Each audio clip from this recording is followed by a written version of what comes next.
All right, here is part 2 of chapter 12, looking at the skeletal system. And we finished part 1 with looking at the healing process for when a bone breaks.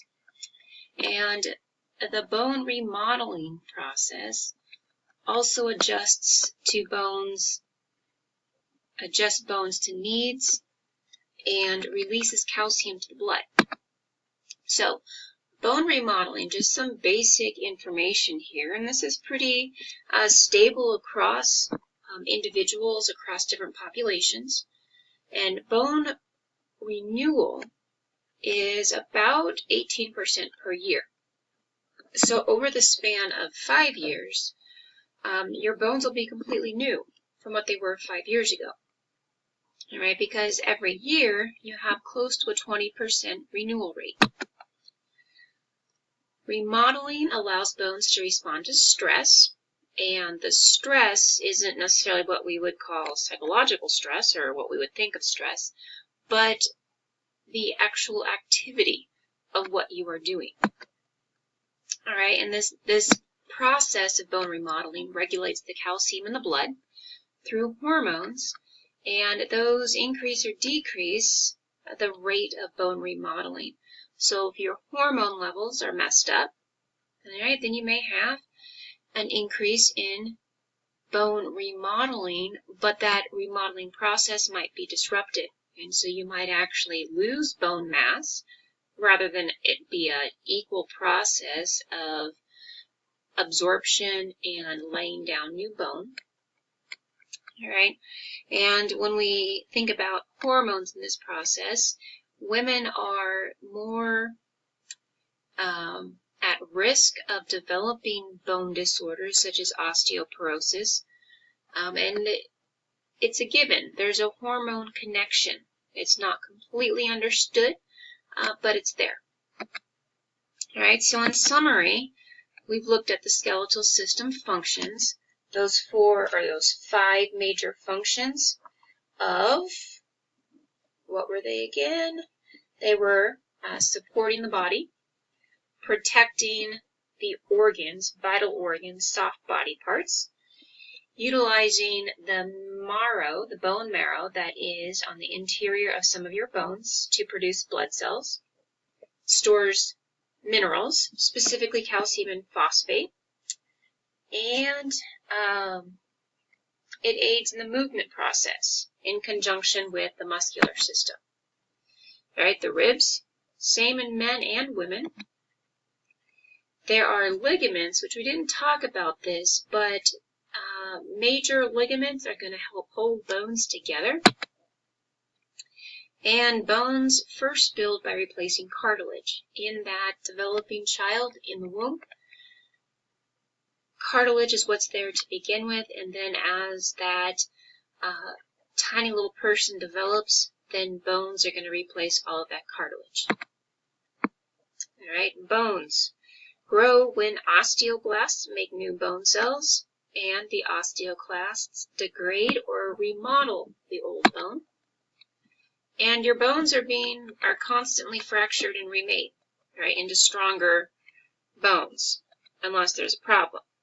But with these fractures, you may think, well, I didn't break my bone. I would have noticed if I broke my bone.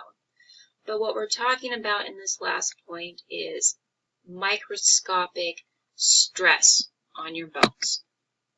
All right, so how do we make strong bones? All right, very important.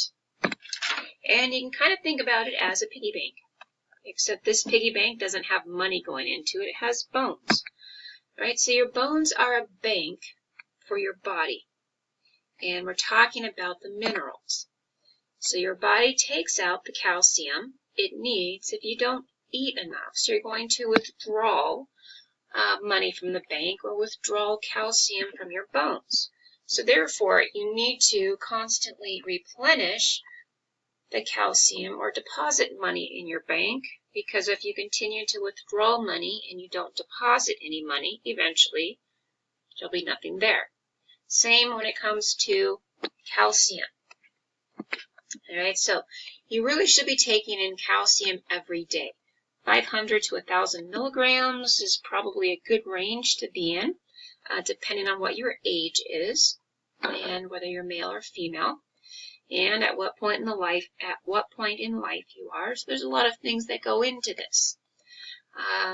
Some people think that dairy or that milk is the only place you can get calcium, but there are some vegetables and other products that you can get or that you can take advantage of if you simply don't like to drink milk. All right, so this is a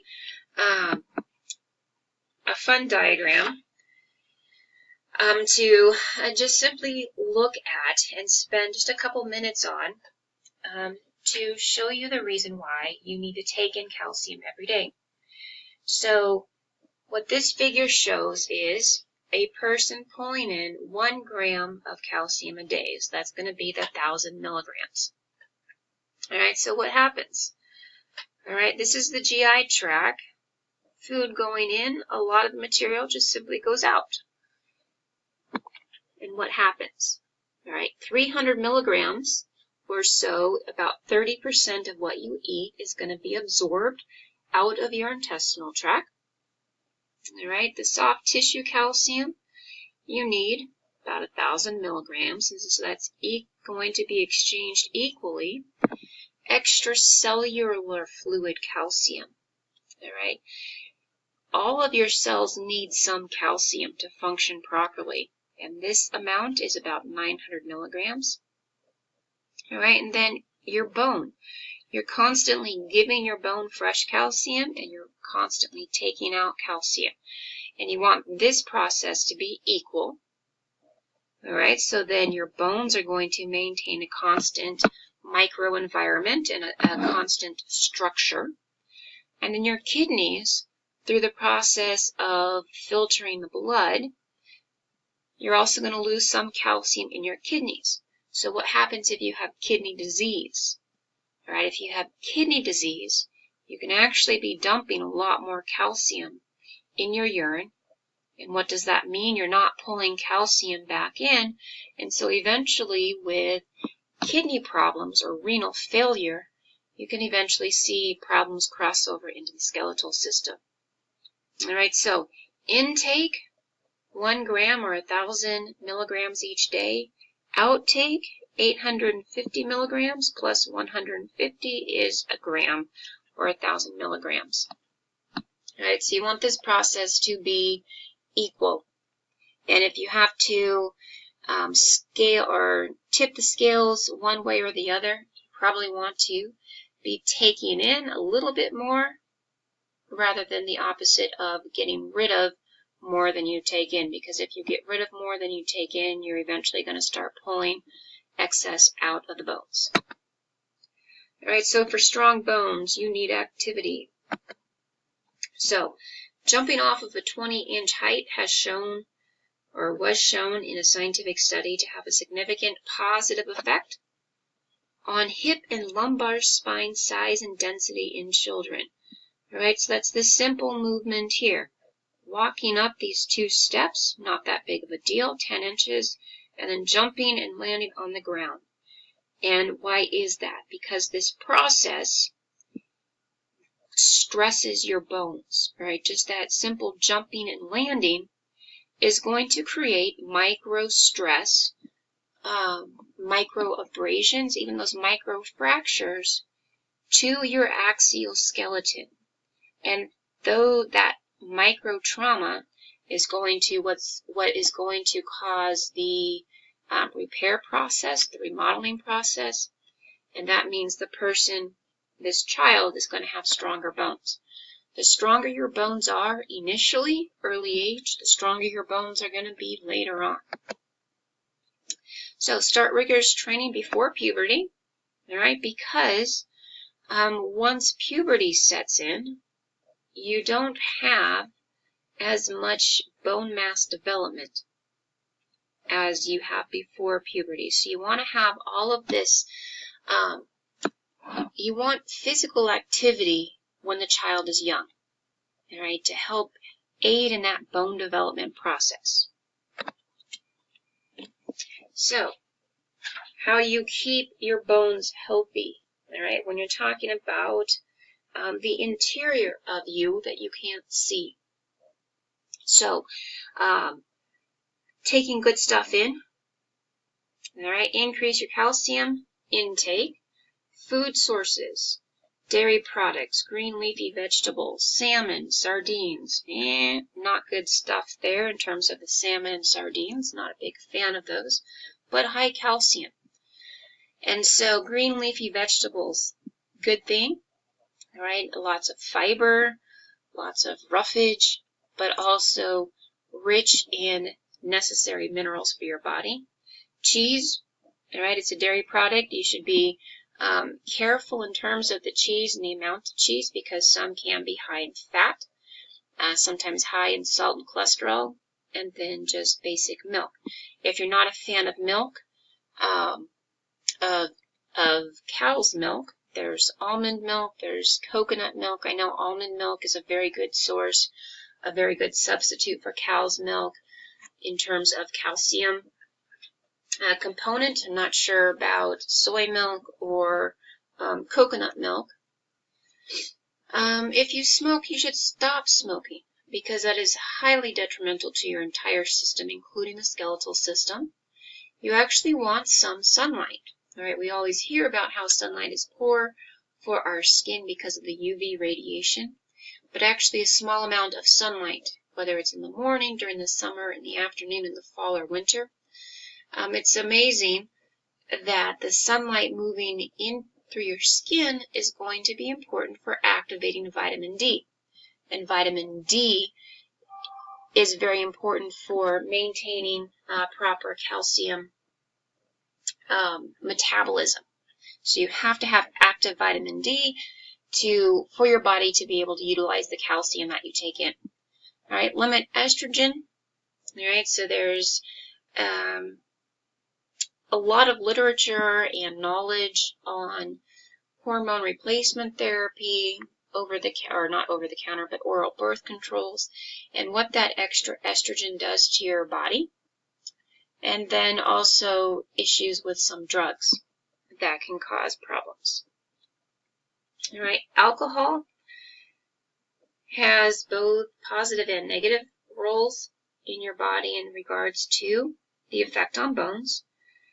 It's known that heavy alcohol consumption is associated with reduced bone mass, all right, and increased fracture risk.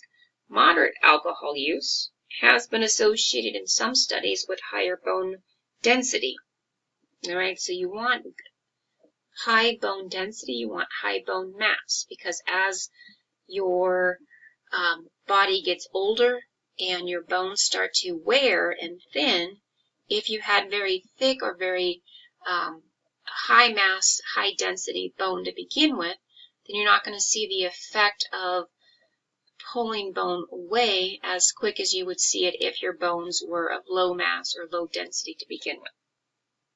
All right, so the threats to bone health is osteoporosis.